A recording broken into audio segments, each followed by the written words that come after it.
the nature of generations is changing very quickly. So that not only is there a new generation of college students, people who were born into the internet age and who had Facebook accounts since the age of 13 and email accounts since they were 4.5. This generation of students is different. They think differently and process information differently.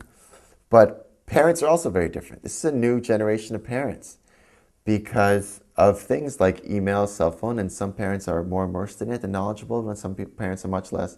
And the mode of communication between parents and children is changing. Here is one of the most valuable things that parents can do with their kids in college. Write. We've lost, to a certain extent, we've lost the sanctity of pen and paper. We communicate so freely over cell phone and email, and our words basically don't mean anything. If someone takes the time to write a handwritten letter or a card to another person, we find ourselves processing the ideas or our relationship in a completely different way. I would say that that's a very, very important element. I think parents at this stage have to balance unconditional love with self-control. It's a very difficult balance.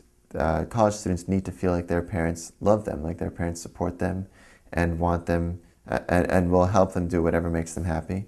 At the same time, people are growing up, how should I say this? People are becoming older later.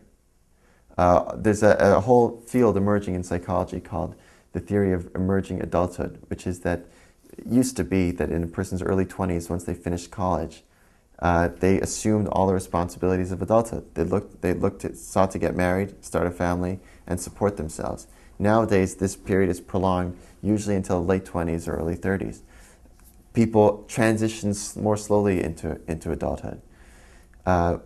With that being said, sometimes people, especially in their early 20s, feel much less responsibility. They feel like they have all the privileges of adulthood without the responsibilities of adulthood.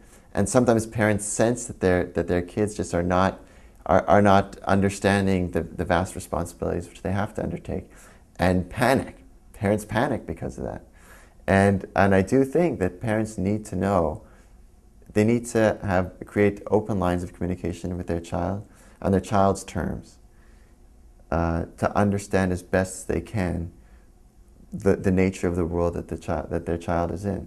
It's a different world. It's not the same world that parents inhabited.